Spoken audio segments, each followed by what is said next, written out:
Bonjour à toutes et à tous et bienvenue dans cette nouvelle vidéo Promesse de fleurs. Alors aujourd'hui on va parler sécateur parce qu'effectivement qu'on ait un simple balcon, un petit jardin de ville ou un grand jardin avec un verger, eh bien on a toujours besoin de sécateurs. Mais lesquels choisir, c'est vrai que c'est parfois compliqué quand on est en jardinerie devant une telle profusion de sécateurs différents de choisir vraiment le sécateur qui sera le plus adéquat et celui qui sera le mieux pour les besoins de votre jardin. Alors dans les sécateurs, il y a deux types de sécateurs différents, de types principaux. Il y a notamment ceci, qu'on voit le plus souvent en jardinerie, le sécateur à lame croisante. Alors les lames croisantes, hop, voilà, on voit que les lames se croisent, d'où le terme lame croisante. Alors c'est tout à fait indiqué pour, je vais vous montrer ici, pour couper du bois vert, comme ici une simple branche de rosier, vous voyez, hop, ça coupe de façon très très nette, sans risque de blessure, trop grosse blessure. A contrario, vous avez les types de sécateurs à enclume. Ils sont plus difficiles à trouver en jardinerie. Ce sont des sécateurs qui en fait vont être utilisés pour des rameaux beaucoup plus gros.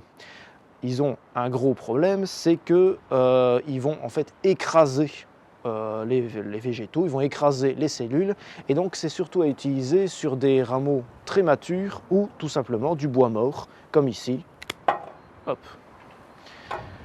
Alors ça peut couper des rameaux assez gros, mais par exemple ici, on ne va pas y arriver, et donc on devra prendre quelque chose de beaucoup plus gros, la grosse Bertha, on va dire un ébrancheur qu'on peut considérer comme un sécateur finalement avec de longs bras.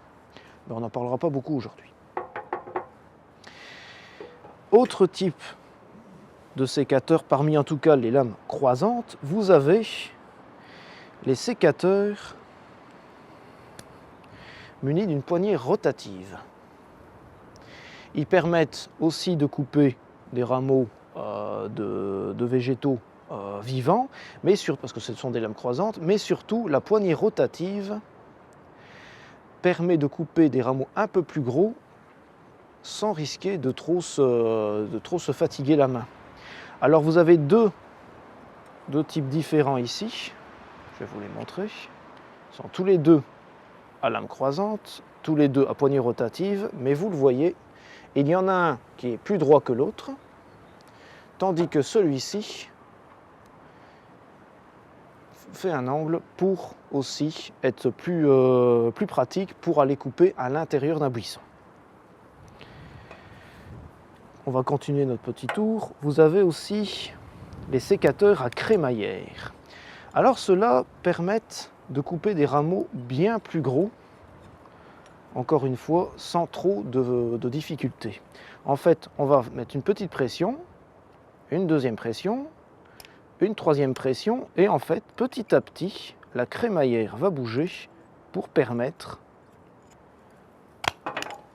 de couper des rameaux bien plus gros. Ici, je suis droitier, je vous montre que des sécateurs de droitier. N'oubliez pas que si vous êtes gaucher, vous avez aussi des sécateurs pour gaucher. N'hésitez pas à le demander en jardinerie, n'hésitez pas à faire des recherches sur internet pour trouver vraiment un sécateur qui va à votre main. Sécateur qui va à votre main, que vous soyez gaucher ou droitier, il faut aussi penser que vous avez des sécateurs qui sont plus petits, plus grands en fonction des modèles. Par exemple, dans la marque ici, Baco, vous avez ici le numéro 2 qui va très bien avec mes petites mimines. Mais notre caméraman ici présent a le même modèle, plus grand, parce que lui il a les grosses paluches de gardien de but. Dernier petit sécateur étonnant, c'est pas réellement un sécateur, on appelle ça en fait une épinette. L'épinette, ça va servir à la base, ça servait à aller chercher les poires, les pommes, etc., à couper délicatement, ou le raisin aussi. Mais on peut tout à fait l'utiliser pour les balcons, pour les petites fleurs, pour des fleurs de bouquet, etc. Une petite paire de ciseaux très pratique, qui va permettre aussi de nettoyer par exemple les anciennes tiges de vivaces ou des choses comme ça. Une fois qu'on a choisi le type de sécateur dont on a besoin, il va falloir aussi voir le budget qu'on veut y allouer. Alors, beaucoup de gens vont se tourner vers les sécateurs moins cher, c'est pas toujours la bonne idée. En fait, le sécateur moins cher fera le job pendant quelques temps et finira par se dégrader, et au bout du compte, il faudra le jeter. Les sécateurs plus professionnels, faits dans des matériaux beaucoup plus résistants, vont tenir beaucoup plus longtemps dans la durée. La plupart, justement, permettent de pouvoir changer les pièces. Donc forcément, ça va aussi continuer à pouvoir être utilisé très longtemps dans le temps. Petit détail, si vous êtes comme moi, que vous perdez vos outils tout le temps dans le jardin, optez, et c'est souvent le cas, optez pour des couleurs assez vives. Je pense notamment du rouge, du orange, du bleu fluo, que vous pouvez retrouver comme ça dans le jardin une fois que vous l'aurez perdu. Si vous avez apprécié cette vidéo, vous pouvez nous suivre sur notre chaîne YouTube Promesse de Fleurs. Vous pouvez aussi nous suivre sur les réseaux sociaux comme Facebook ou Instagram et nous retrouver au sein de notre pépinière en ligne sur www.promessefleurs.com.